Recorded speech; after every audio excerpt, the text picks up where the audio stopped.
Hey you guys, it's Moonlander back with another horror book review. And today we're going to be looking at a book by Adam Nevill called The Ritual.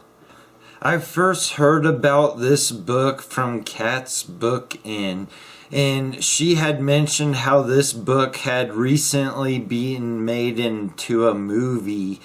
And the movie has been released, but from what I can tell, only in the UK so far. I don't know, it might be a limited release in the US, but it's not on any VOD service, so I'm just patiently waiting now to watch this movie. We need to get out of here. They're hunting us. What the hell do they want? We're gonna have to run. Oh my god! 1, 2, 3. And if you can check out the trailer, and I'll link the trailer below. But it looks like it's different enough from the book to be sort of its own story, but at the same time, the same story in a way. And now the movie says it was also based off of a 70s movie called Rituals, which somewhat sounds similar to the story. So The Ritual's about 4 Englishmen that plan a hiking trip through a Swedish national forest. And now these guys are in their late 30s, and they know each other because they went to university together 15 years prior. And now they've all kind of went on their separate ways, keeping some contact, but they're definitely not as close as they once were.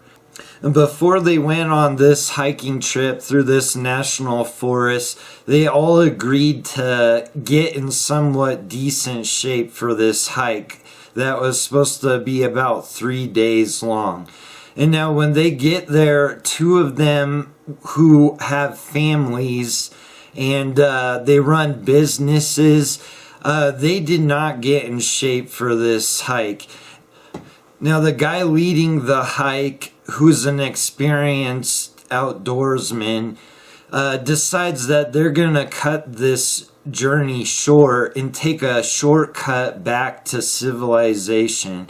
And in order to do so, by looking at the map, they see that there's a forest they could cut through and maybe shave a day off of their trip.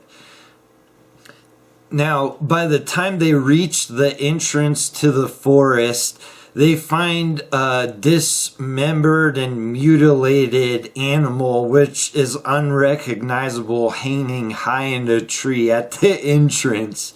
And now they've gone too far to double back to their original route, and they try to shrug off this animal and just block it from their minds, and they go ahead and go into the forest. Now, it doesn't take long for them to realize that this forest is a virgin forest, and it's almost impenetrable, and the brush is so thick they have to bob and weave just to move anywhere in it.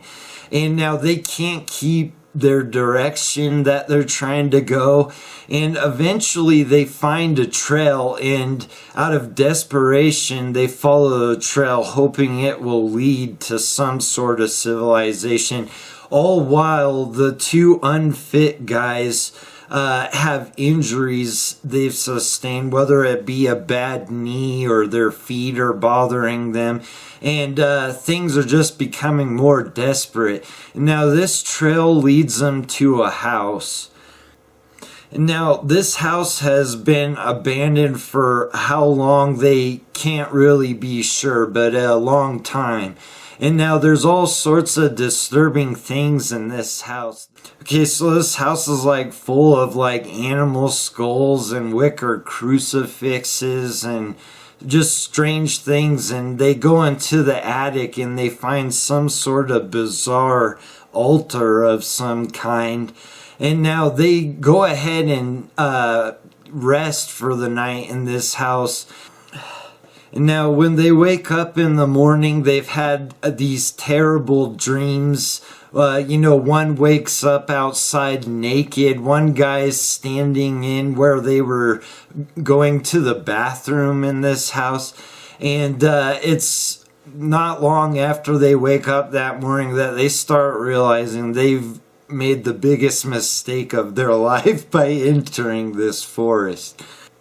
So the things I liked about The Ritual is this is an amazing book. It is one that I did not want to put down, and I went out of my way to make time to read it.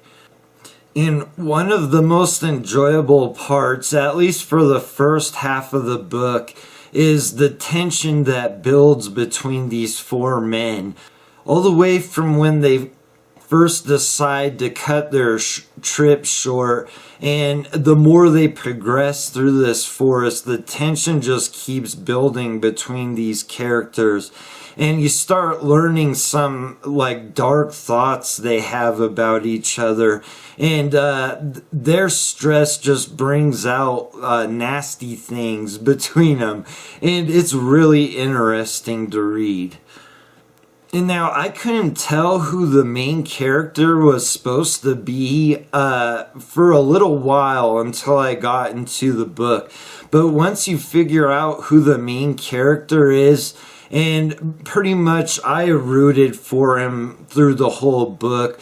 Throughout most of the book, he's kind of reflecting on his own life. And now I enjoyed reading this, and it kind of made me reflect about my own life. And I enjoy that about a book, so I like that. And now this book does a good job of making this desperate situation for these people. And it's so desperate and grim that, it makes you enjoy the coffee that you're drinking just a little bit more, or that next cigarette. It really just kind of makes you appreciate the small things that you might take for granted. Okay, so now when I was about halfway through this book, I kept wondering what the second half was going to be, and I also was starting to get a feeling in my gut that I wasn't gonna enjoy the second half as much as the first. But I was wrong, and I was pleasantly surprised. This is a rare horror book where it's good all the way through. And now the second half of the story is also a desperate situation, but a different kind. And I found it to be really enjoyable. I'd say it kept good the whole way through. For the things I don't like about The Ritual is I really have a hard time coming up with things to say about this book that I don't like. I know there were times when I was reading it, I thought that the violence should have been more graphic. I just feel like it would have been more intense if it had been a little more graphic with the gore and violence in this book. So my final thoughts on The Ritual is this is a book I want to buy as a gift for other people. I want friends and family to read this. I want to share this experience with others. And if you want to read a good horror book, this is a good one to go with. And I can also say that I also took a lot out of this book personally, just kind of reflecting about my own life, or, just being grateful for stuff. I don't know, it sounds kind of corny, but I got that out of this book. So that to me is really cool. And now when I finished this, I found a Barnes & Noble book gift card, and I ordered 2 short story collections from this writer because this is the first book I've read by him, and I definitely want to read more. And it makes me wonder what else I'm missing out there. So yeah, now I'm going to give this book a 9 out of 10. And now I don't give out a 9 or a 10 lightly. The only reason I wouldn't give it a 10 is like it's not like I can't wait to read it again. It's you know, it's really damn good, but you know, I can't say it's one of the best books I've ever read. So that would deem a 10. And so, yeah, I'm going to give this one a 9 out of 10.